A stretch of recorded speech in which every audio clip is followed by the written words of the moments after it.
Greetings, everybody, and thank you for joining us today. Please note that this event is being recorded and will be available on social media. At this time, I do ask you to turn your video off, please, to maximize the quality of the recording. My name is Renée Sgroi, and I'm pleased to co-host along with Maria Pia Spadafora the fourth virtual Books and Biscotti literary series Open Mic, offered to you by the Association of Italian Canadian Writers. Please note that if you missed the September, October, November virtual open mic events, they are available on YouTube and also at AICW Canada. I'd like to take a moment to recognize that we are all on different territories at this time, but I would like to acknowledge the Indigenous communities in Canada that have legal treaty rights to the land and have practiced their cultures on these lands for thousands of years and continue to do so today. The Association of Italian Canadian Writers acknowledges these and all Indigenous communities who care for the land across our country, recorded and unrecorded, and we pay our respects to Canada's first storytellers. Today, we will listen to 8 distinguished writers, all members of the AICW. And in this order: Christine Sansalone, Diana Iuele, Anthony Portulese, Giovanna Riccio, Lucia Cascioli, Michael Mirolla, Sonia Di Placido, and Bruna Di Giuseppe. Please, again, just to remind you, please remain muted during the entire event. You can type in questions using the chat function at any time during the readings, and we will read them out if we have any questions at the end. So I'd like to begin the session with Christine and Diana.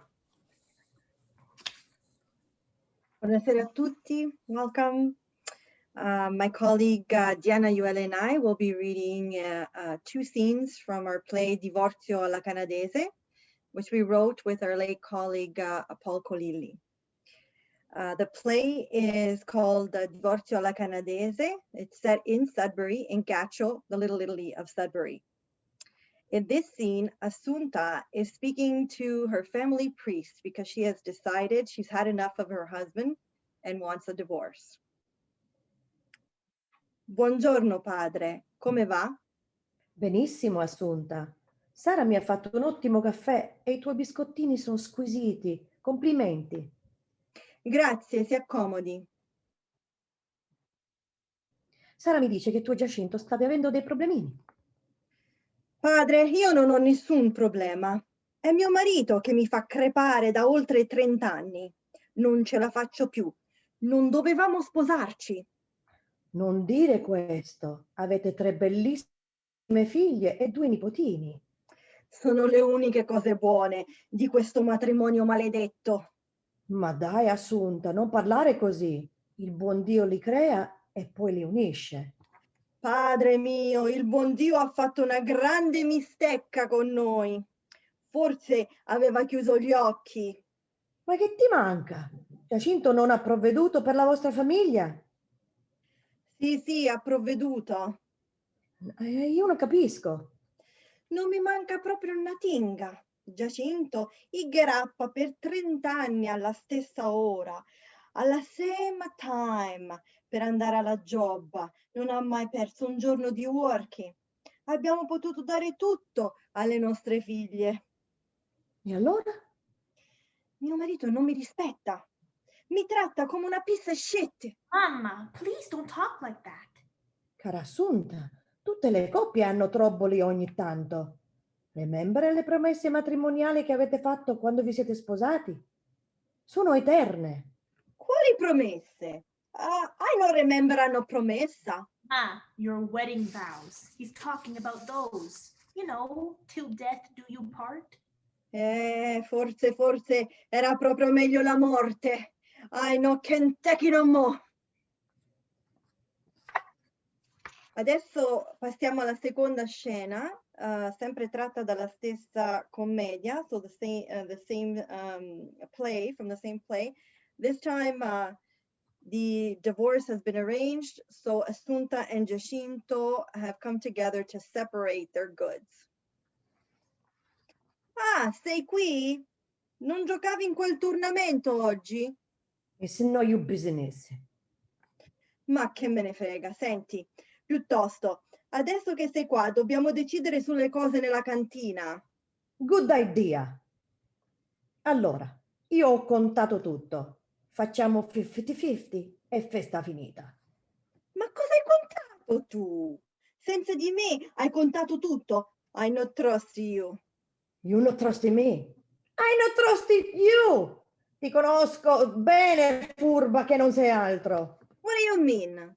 Non fare la stupida. Francesco, across the street, mi ha detto che tante giarre della mia cantina sono andate a finire a quella befana next door. Holy shit! Francesco si deve fare i business suoi. Oh yeah?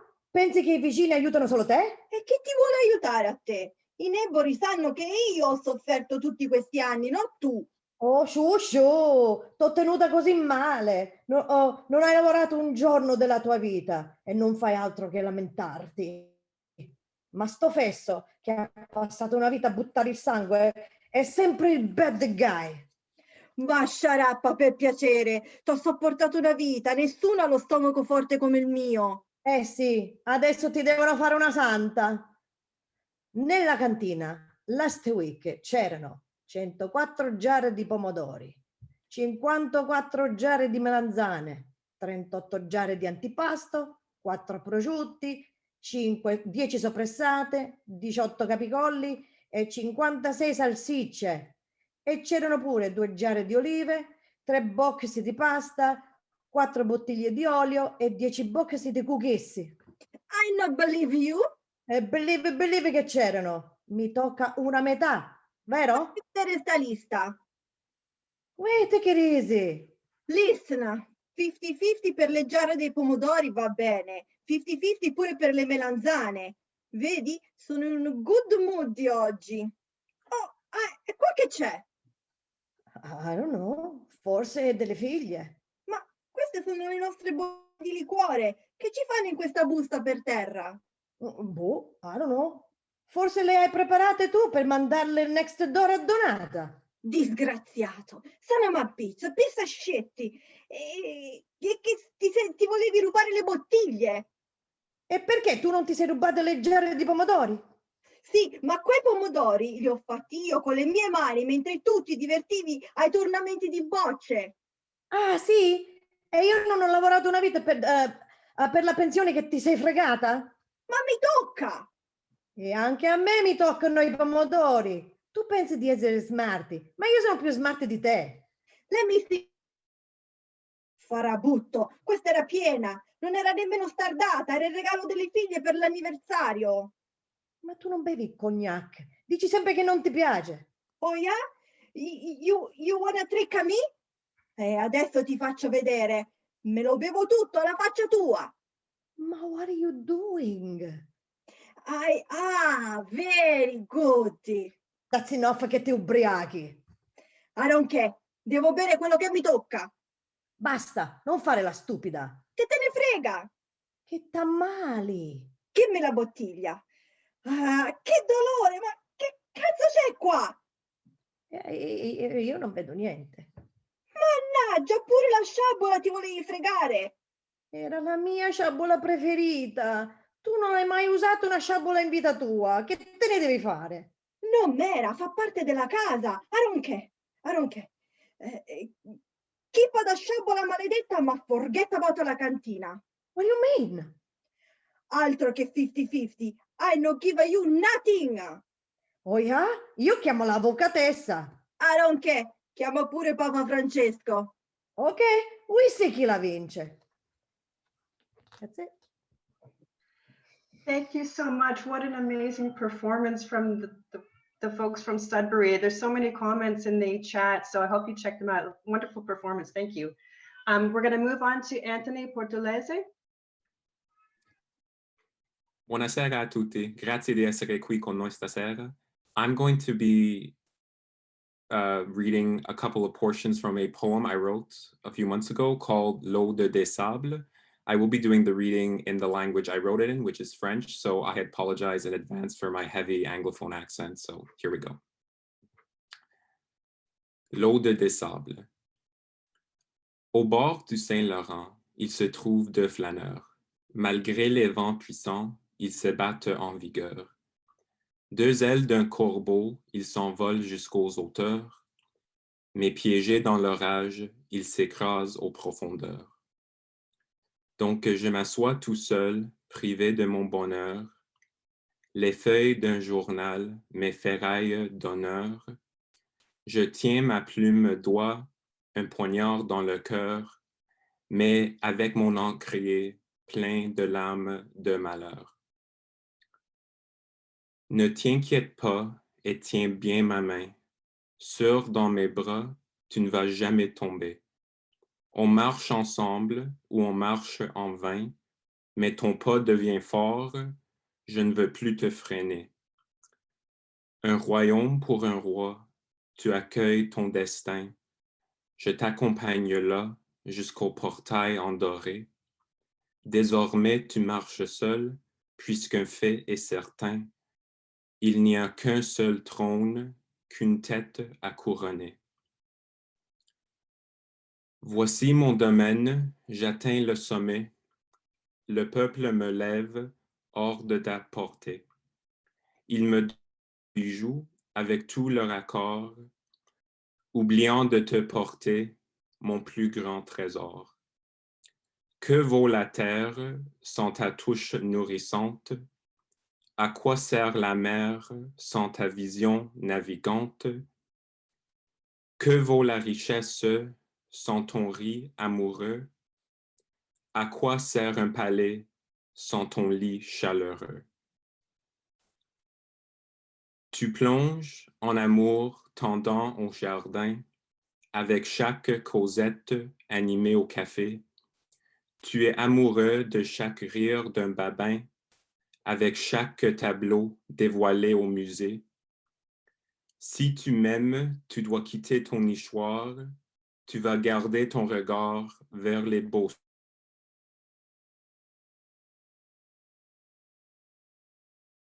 Ouvre tes tentures pour un bisou du bon Dieu. Encore une matinée, encore une soirée, une berge à promener, une aube à saluer. Le tonnerre s'est éclairci, la marée s'est calmée, toutes mes feuilles remplies, l'encrier s'est vidé. S'échouant des dunes à part, mais quand même survécu, Ithaque chante du rivage, leur odyssée s'est conclue. Quoique conviennent les moires, leur envol semblait trop court, mais nul doute que sur la plage, ils le chériront toujours. Thank you, everyone. Thank you so much, Anthony. That was really beautiful and really moving. And I think your French accent is much better than mine. So congratulations on that.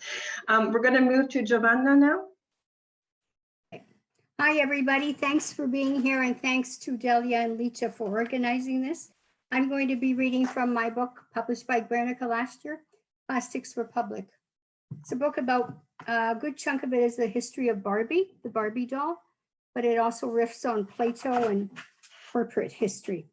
So I'm going to begin with my poem where Barbie introduces herself, her 1959 version. This is called Always Barbie. Perfected by Japanese finesse, I am mass production with breasts. Barbara Millicent Roberts, the Capitol doll. Call me Barbie.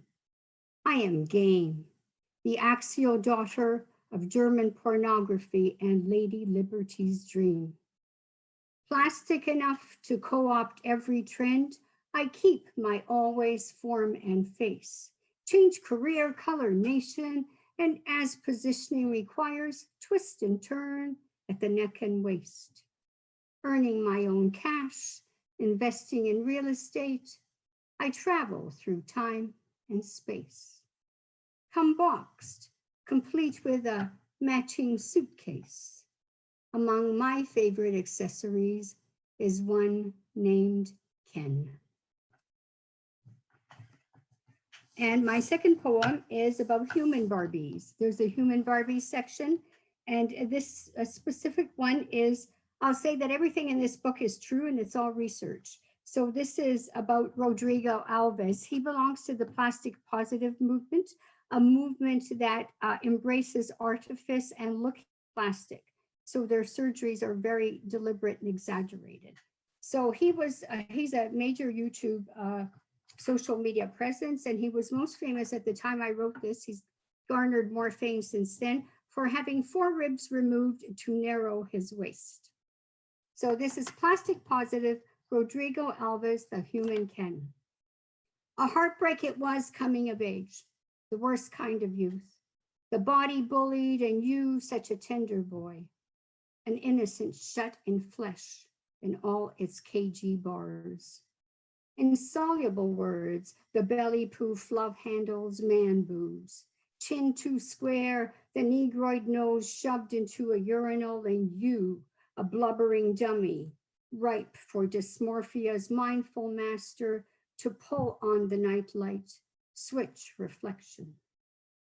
A tragedy coming of age on television, in the surgical contours of the rich and famous, ever on mirror watch, fielding flabby ego-needling wrongs, to arrive banished each day on the other side of that physique, quixotic, a loser exacting a life's work to extract error, reap a bona fide self.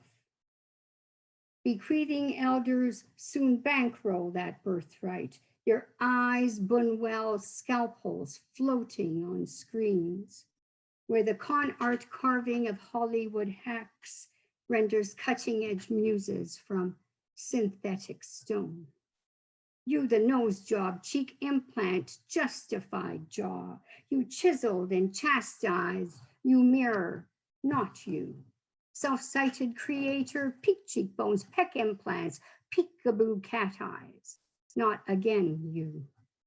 No sweat, the fake six-pack, YouTube gore streaming live, press on to the man inherent in plastic, to dissect Sans Atlas, piece together the opus, then on piecing 4 ribs, be both Adam and Eve.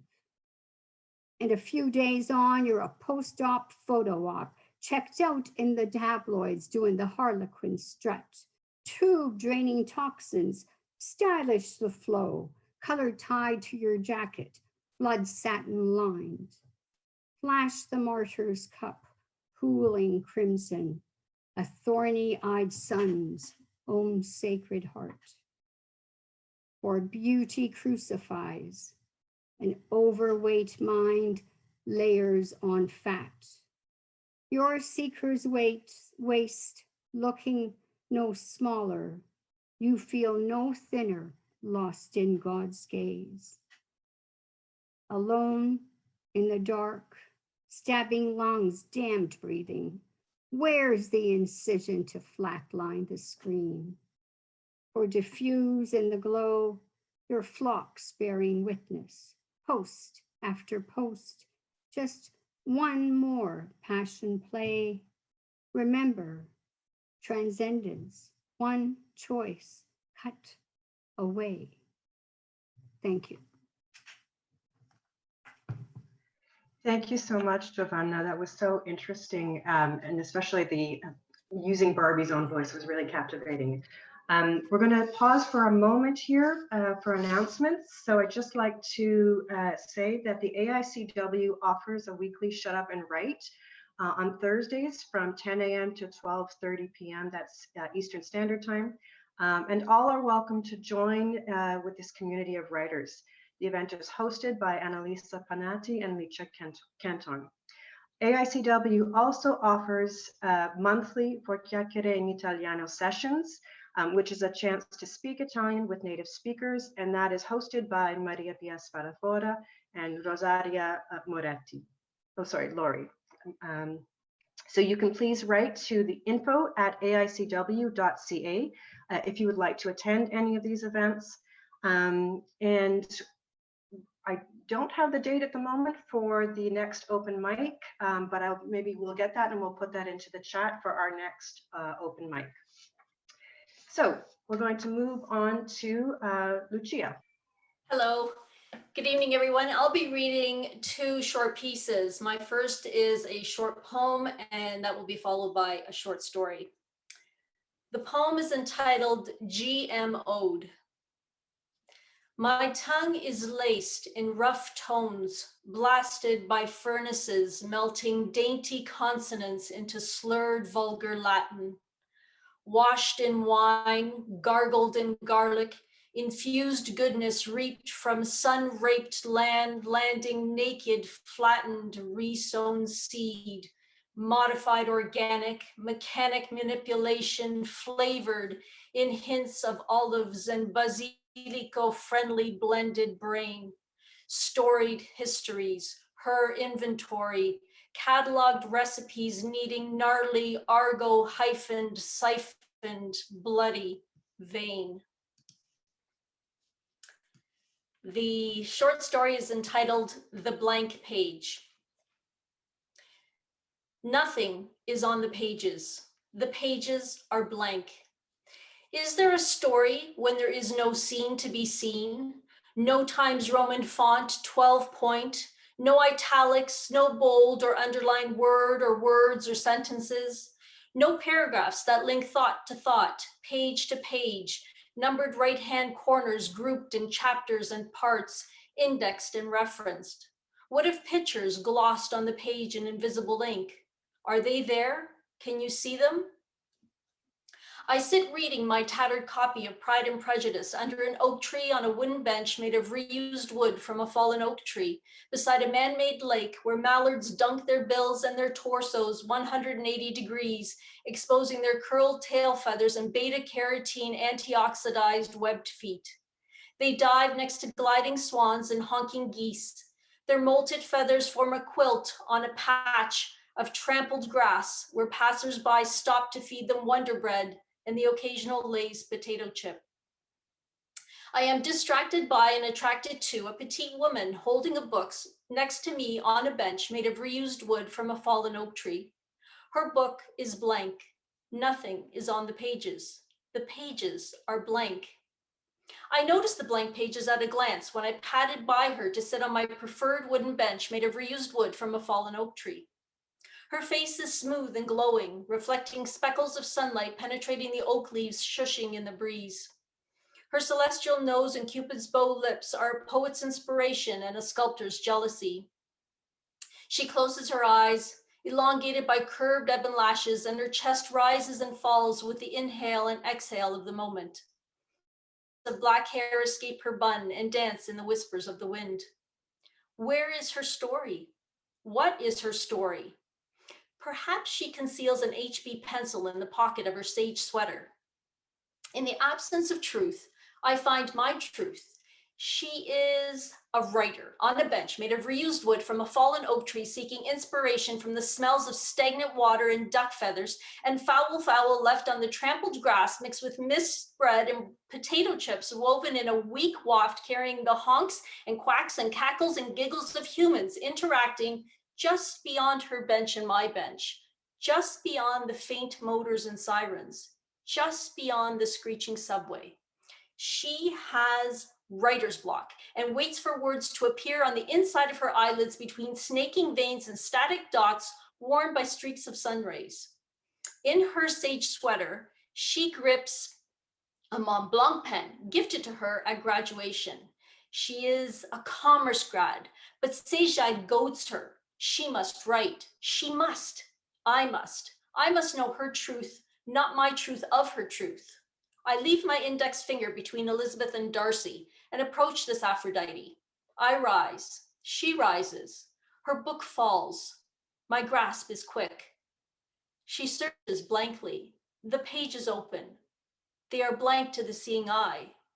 My fingers glide across the wide open pages, tantalized by smooth sand grains, patterned dominoes, a cross-stitched pattern to thread a story needle through. Goosebumps. I meet her eyes, clouded coal orbs, and drop mine to the folded walking stick in her left hand. I believe this is yours. I place the book in her empty hand. I don't go anywhere without Mr. Darcy. We sit under an oak tree on a wooden bench made of reused wood from a fallen oak tree beside a man-made lake. I read aloud. Her fingers follow. Thank you so much, Lucia. That was excellent. it was such an interesting play between the imagination and the actual, person that's sitting on the bench. Really interesting. Thank you. Next, we have Michael Mirolla from Hamilton. Thank you, everyone, and thank you for inviting me today. I'm going to read a couple of flash fiction pieces, since it's only 5 minutes. White Mice. As I walked along the railroad tracks in my disguise as a young man, he emerged from behind the scrub-like bushes and asked if he could accompany me. His cracked lips released a smile when I nodded. After some slight getting to know you conversation, he took out his wallet and showed me a picture, a Polaroid of his brother, mother, and father standing awkwardly next to each other, all smiling, gap-toothed. His mother was dead, he said, and his father was dying. His brother was a priest and would never die. We continued down the tracks. He noticed me watching him chew, so he pulled out a little glass box, flipped open the hinge top with a fingernail, and offered me a bug. I told him I ate only white mice. This was a lie. I just didn't feel like eating his bugs at that moment. He said that white mice were indeed a delicacy, but hard to catch, and that he liked ladybugs best when he didn't have any white mice. I agreed, but couldn't decide whether I preferred ladybugs or millipedes. Millipedes were a little too tart for his taste. I decided to see how long I could maintain my balance on the rail. He walked along the ties for a few minutes, being forced to jump and skip a tie on occasion to maintain the rhythm. Then he stepped on the other rail, but I could tell he wasn't comfortable and was having trouble keeping his balance as he rocked back and forth. He held out his hand. I looked at him, noticed he was about to totter, and took it. The second one is called The Main Road.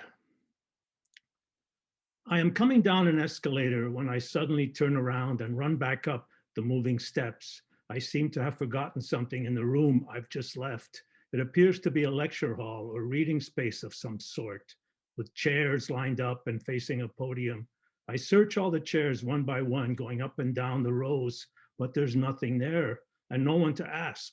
I take the escalator again and come out the side of the building onto the street, a plaza really, with streets leading off of it. I don't recognize the plaza or the streets. I do know I need to take a bus or subway as I live a long way off. I reach into my pockets for money or tokens and don't find any. Maybe I can call a friend to come and pick me up. I pull out a cell phone. It appears to be old and scruffy, all scratched up. I hold down the power button, but nothing happens. I will have to walk home. But first I have to get onto a main road that I can identify, some way to orient myself. I start to walk, knowing that sooner or later I'll come upon that road that will lead me, that will allow me to head home. But the first street, along a series of buildings that resemble factories but which are inhabited, become more and more narrow until it ends in a backyard filled with bicycle parts and scruffy patches and tufts of gray-colored grass. I try to see beyond to determine if perhaps I can slip through the backyard and onto the next street. But the houses are crammed together and I don't see any streets or even alleys. This happens half a dozen times. The street leading to homes whose backyards are filled with all kinds of junk, from automobile frames to pieces of derricks and oil rigs, from smashed old style TV sets to rusted out lawn chairs. In frustration, I decide to take a shortcut through one of these homes. I'm in a long corridor when a child with a slingshot appears before me. He, or it could be a she, is aiming the slingshot right at my face. I tell him, her, that aiming slingshots at people's faces can be dangerous. He, she releases the slingshot. I cover my face and wait for the pellet to strike, but whatever flies from the slingshot simply floats in the air and vanishes. I step out onto a patio where a group of people are enjoying themselves around the barbecue. They make laughing noises and seem quite at ease. I look out and find myself surrounded by never-ending fields. In the distance, a slow, wide river from which steam rises. On the other bank, a temple of some sort, round and squat with perforated gray stone, making it look like a giant brain. I asked one of the guests how I can get on a main street from here. He shrugs and begins to tell me about the land and those who own it and the others who could show me the main road because he can't, not knowing a main road from a muddy path. He suggests I mingle, and perhaps one of the other guests will be able to enlighten me. He then leaves to rejoin the others on the patio.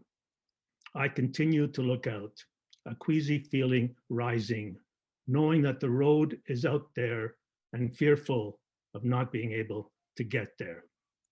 Thank you. Thank you so much, Michael. It's always a pleasure to hear you read such fascinating journeys your work always takes us on. Next, we're going to move to Sonia. Hi, everyone. I'm going to be reading something that I've not read before, so it's kind of nice to share it and bounce it off everyone. This is prose, and it's sort of I just want to give you some backstory because it'll really help put things into perspective. It's a scene that's based on the relationship between Dante and Beatrice, but we're taking their relationship and we're sort of bringing it into a literary contemporary context. Dan cannot sleep at night. I am afraid of what he's doing, is telling me he can no longer sleep next to me. This has become the daily divide that we witness after 3 a.m. I'm accustomed to nightly walks, an exasperated shuffle to and fro from his office desk to the kitchen and back again. This happens on the hour at least 3 to 4 times per night after his lectures. On the evenings after his lecture classes, which makes me understand that I must find out, get a hold of information, be resourceful, learn more of what he tells me. Each series of strides he makes toward the kitchen from one room to the other, he looks to start a tea. He returns to his office, a hot cup of some steeping herbal bag. He sips, then eventually falls asleep at his desk for a maximum of 20 minutes before he gasps and opens his eyes again. Often I anticipate that gasp as I can hear it from across the hall. I wonder when it will arrive and count out how many seconds to minutes before he wakes again. I don't have to watch him to see how he's pulled up with a jolt, his head nodding off with a screen glowing before it. When he finally does return to the bed, which is always without a moment's hesitation getting in, no consideration of whether or not I am awake or affected by this ailment of his, I rescind the larger part of my right cheek, bores into the pillow, listening further, overhearing echoes of breath, as if in and out of a chamber of overtures. I cannot get out of this. I can no longer rest. I am too affected. Rimango così commossa. I am there, stayed, touched, tired, anxious, unable to breathe. Each of these intersecting layers are woven sentiments keen to the senses. He cannot know my anticipations are a mixture of love and terrorized stillness. Perhaps he cannot see that I am experiencing it in real time as he experiences this dream of love and terror. He tells me about his vision of being seductively stabbed by an enormous needle that is stories taller and larger in diameter than a human's shape or size. He tells me he lies under a large medical syringe that is about to be inserted into him. It starts out as a needle. Perhaps it's morphine or some benevolent vaccine that will cure us of this pandemic, or perhaps his grief. It is a needle of epic proportions, a monster that is going to cleanse me. He is half joking, in part all seriousness. Continues to tell me this needle is larger than 15 humans strung together, one on top of the other, as if making a ladder in a long line or file that is held from a ceiling. They are not holding anything. They are just sleeping, he says, their heads hung low. They each hold their arms extended out so that they appear one above the other as a series of people in the position of a crucifix. I want to tell him the sheets are bamboo. I want to tell him to watch a reality TV show with me, something sexy, frivolous, adulterous couples on an expedition to culminate in a series of orgies. I cannot. I am forbidden to intervene. He is looking up at this image as it appears into view. A large rectangular translucent tube hangs by ropes wound around the apparatus. It is hooked from the center ceiling walls of a basilica, Santa Maria della Novella. Beneath this container is the fine, long metallic needle, a syringe at least half its entire length attached, 2 stories out of the 4 stories that lie between him and the top of the infamous church. The thick plexiglass bottom of the tube is a cylinder that funnels the liquid into the needle. It seems as if I lie underneath, gazing up at this gigantic weapon.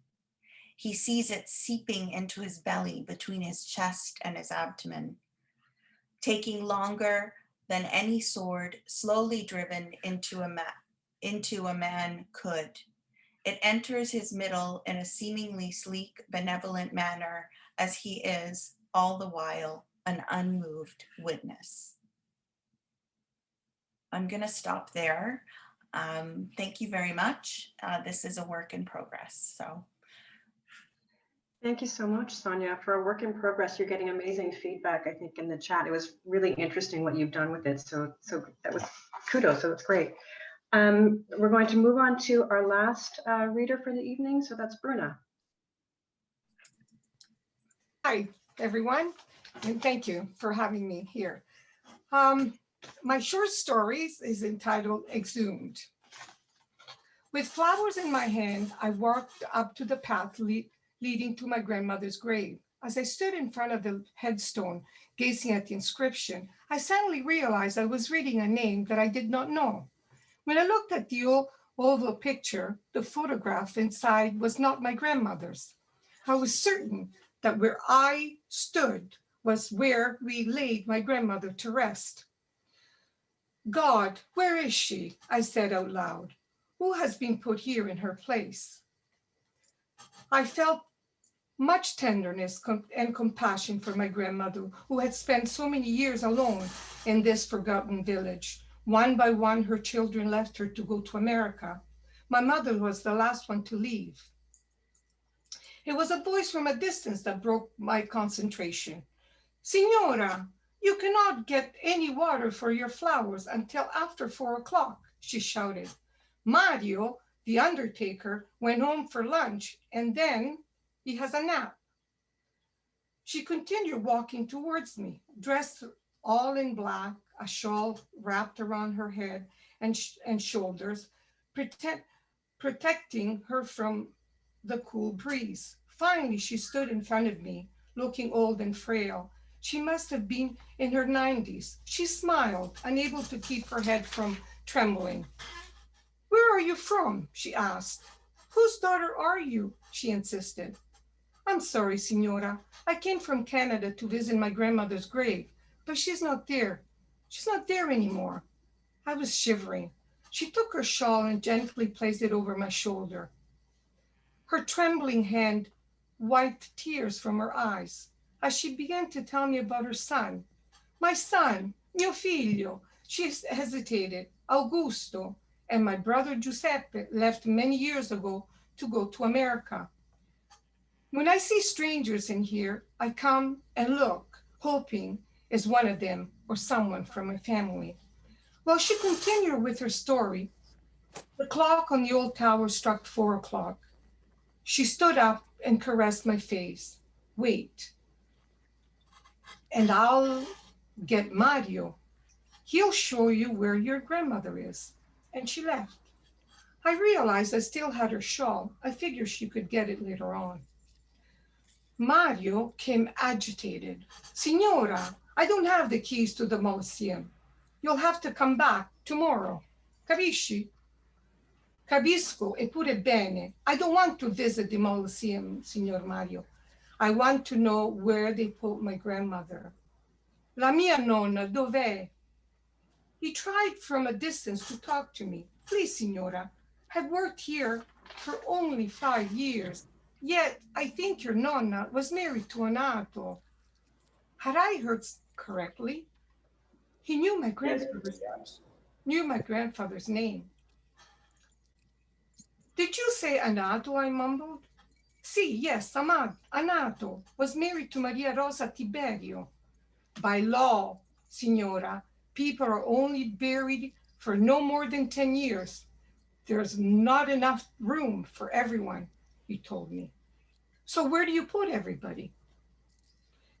In the ossuary over there, he pointed up the crypt. Nobody goes down there except to place new boxes once a body is exhumed, he explained.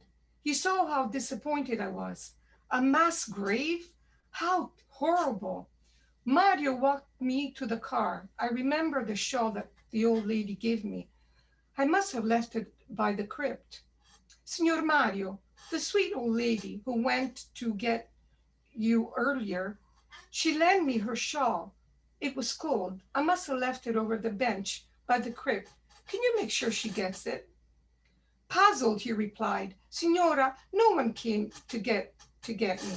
I saw your car parked and I knew someone was on the premises. Besides, old people seldom come down here. It's too far from the town. I was not going to argue, so I left quickly. The minute I reached the house where I was staying, I called my mother in Toronto. I was quick to tell her the ordeal I went through. She said nothing. Both of us were silent. She was too far away to be able to console me, listening to her breathing, waiting for her to say something, waiting for her to hang up at least. Out of the blue, I asked her, Ma, Nonna's brother, your uncle that went to Pittsburgh years ago, what was his name? Giuseppe, she replied. Both he and my brother, Augusto, vanished and never returned. Thank you. Thank you so much, Bruna. It looks like we've got a question here in the chat from Giovanna Patriarca. Do any of you feel that Italian-Canadian writers tend to be awfully serious? That's a really interesting question. Are we lacking humor in our observations and storytelling? Would anyone like to answer that question?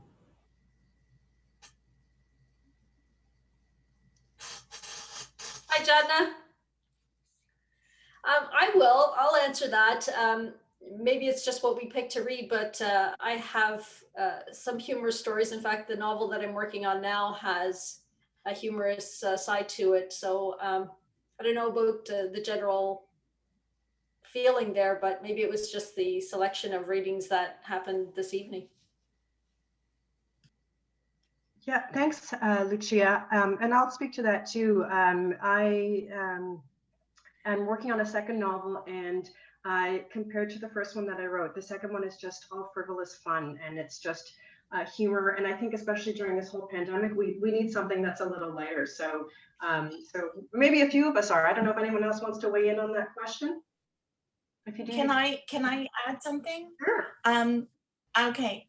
So I think as Europeans, there's some of us who have more of a sarcastic bent, or we can sort of look at humor as something more sort of dark comedy or perverse. And that does exist in the European like sensibility. And then there's some of us who like, there's a big commedia slapstick. So we exaggerate and we sort of play up stereotypes. And actually the underlying work is really, really serious, but it's overshadowed by this sort of playfulness. So I think all of those things like are part of what we're doing. And it's just such a huge arc. So yeah, I think we're very serious and we have a nice balance of that. Can I jump in there? If it's possible. Sure. That just what I want to say follows Sonia perfectly. When we write our plays, we've been very careful because we've received a lot of feedback from the community when we perform them that the community doesn't want to see sad stuff.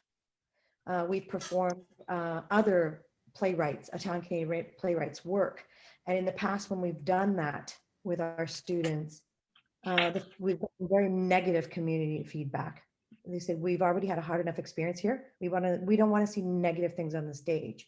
So we've tackled difficult topics like the one we did tonight of divorce, but we've put that slapstick feel to them in order to make them light. So we deal with all the difficult things that are out there, but we just try to make them a bit more palatable to listen and to watch. Thank you. Giovanna, and then maybe Giovanna, you can actually speak to your question as well, if you don't mind. So Giovanna, go ahead. Yeah, I think speaking for myself, I have a tendency to be on the dark side, but when I do use humor, I like to weave it in with something serious. So for instance, in the Barbie book, I am handling topics from Plato's Republic, but I've got a very funny scene where a serious dialogue takes place. And so Socrates shows up at Barbie's dream house, and he goes in and he sits down and they have a dialogue between Barbie and Socrates. The dialogue is very serious because it takes up things that Socrates was very concerned with. But the repartee between Barbie and Socrates is very, very humorous at the same time that it deals with these heavy philosophical questions. So I think it's possible to do both, as in the play, right? Thank you. Thank you. Giovanna, do you want to maybe speak to what you were thinking about when you were asking the question? Can you guys hear me? Am I? Hey! I'm just learning about this technology over here. So yeah, you know, you got to have time for the old lady here. No, I'm one of those people who loves humor, but humor and tragedy, you know, we know that comedy and tragedy are just the same side of the coin, different sides of the coin. And I find sometimes that when we're listening to our Italian Canadian writers, maybe it's because we want to be, I don't know, accepted as serious writers, that we tend to always offer the darkness in our writing, or the most serious, or the whatever, and we forget about the humor that is within that kind of tragedy or that kind of darkness. And I mean, my first book was Italian Women and Other Tragedies. Just in the title, you have the dark and you have the comedy, you know. And I've always tried in my writing to address both sides of that question, because that's who I am. You know, I like to laugh and cry at the same time. And I was just wondering how other people felt about it. That's all. Nothing heavy. Just wanted to see how you felt about that. Thank you. That was a really interesting question. I don't know if anyone else wants to respond to Giovanna. But one thing that you made me think about, though, is that it kind of begs the question as to whether we see ourselves primarily as Italian Canadian writers first, or just as writers, or, you know, whether that's a gendered thing, or, you know, other, you know, or sexuality, or any of those other kind of intersections might actually come into play. So that sort of, you know, it begs that question as well. That's true. Now, unfortunately, though, our names are often our passport, and it's not how we see ourselves as writers, because we see ourselves as writers, period. But the rest of the world sees us, you know, our names are very much our passport. So. No, go ahead. No, that's all. You know, it's just like people put us in a box. You know, these are Italian Canadian writers. These are immigrant writers. These are female writers. You know, so we tend to have a persona out there in the literature world that puts a stamp on who we are. That's a really excellent point. I guess for myself, I have to say that doesn't apply, because no one ever suspects based on my first name or my last name. So that's not an experience that I've had. Yeah, and the hair color used to be darker, but now it's not. So forget it. I'm done. No one knows anything. So, But that's a good point. Does anyone else want to weigh in on what John is saying? It would be interesting to see what happens as we come out of the pandemic, Giovanna, as you know, this harsh heaviness of what everyone has gone through worldwide does to writing, and what kinds of stories come out of that, and whether there's a gush of anti-heavy writing because there's a need to liberate ourselves and to feel lighter, and how writing will reflect that, as opposed to going down the rabbit hole of COVID-19 2021. Right. Yeah, I hope so. I've always been really insecure about my ability to do comedy. I've always felt, oh, I'm so dark, I'm heavy. I always go the dark way. But I've learned, like, I can do comedy. And in English, it comes out very similar to the way that you have these two women, because I do tend to, you know, or people kind of throwing back at each other, yelling, screaming, which in the, you know, Canadian sensibility, we don't see too much of that over the topness. But like with this particular thing that I'm working on now, there has been some debate in a workshop, and they're like, well, why don't you approach it in a more slapstick way between Beatrice and Dante? Because that's been done before and it's lighter. But then I thought about, well, we're in a pandemic, and you know, in that time there was a pandemic too, and I thought, well, let me explore this, just do it the way I do it, and maybe as I write and write and write, I can come up with something funny, or there's a little humor in there somewhere that is kind of sarcastic, which I'm not good at. I suck at sarcasm. So I don't know. I just, yeah. Oh my goodness, that's so interesting, Sonia. It's kind of making me think, I'm going to propose this, Lucia, that maybe we need to have some kind of event down the road around comedy. So it's a really interesting kind of, and maybe some discussion around that. But I am conscious of the time as well. It is getting close to our 6 o'clock time. So unless there are any further comments anyone wants to make quickly. I'll just say very, very quickly, I find it an interesting idea about either chasing, you know, dramatic writing or chasing humorous writing. I find oftentimes that sometimes when someone's going in one direction, humor, like say they're going down the very serious road about trying to write about something quite solemn, humor has a tendency to kind of creep its way in without sometimes the author even realizing it, just in their sort of reflection of the absurdity and minutia of just daily life. I find sometimes, even if the subject matter on which they're writing can be quite heavy and cumbersome, it also sometimes has a funny way, pun intended, of just leaking in those elements as well. So it depends. I find when sometimes it's just, I always thought it was interesting that now Italian Canadian writers are being equated with this tone of seriousness, because for a very long time in my adolescence and my childhood, this idea about Italian themed films, TV shows, or movies was all about the slapstick humor and sort of just playing on the stereotypes. And it was only when I started to see like plays like the St. Leonard Chronicles, for instance, by Steve Galluccio, that really started to, for me, was one of the first times where I saw this examination of the darker aspects of growing up Italian Canadian and of that community, that I started to realize, oh, this is really interesting that, you know, people are actually starting to explore and go down this direction. So I find there's always a bit of a balance, no matter what someone's trying to do. And I find that even if you're writing a comedy, some darker undertones creep in and vice versa. So. Can I just leave you with this one time after a reading, and I can't remember where, but someone came up to me and said, oh, you Italian Canadian writers, you're nothing but a bunch of whiners. What have you got to whine about? And I thought to myself, well, look at this, you know, they've just negated every experience we've ever had, you know, and we're just a bunch of whiners.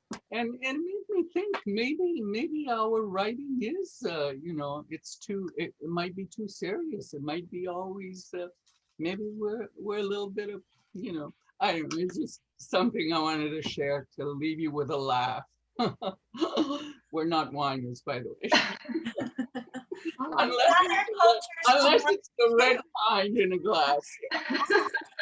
I've read other cultures' backgrounds. I'm not going to say which ones, but there's whining. I've heard lots of whining. Oh, I'm sure there is. Really, believe me, this person was an idiot. Well, we'll leave it on that note with everyone laughing then about being whiners or not being whiners. So thank you for that, Gianna. I'm going to thank everyone for joining us today. This free event on Zoom was brought to you by the Association of Italian Canadian Writers, which is run by a group of volunteers. We welcome donations at any time. Please go to AICW.ca to donate and to find out more about our activities. And I'm going to turn it over very quickly to Maria Pia.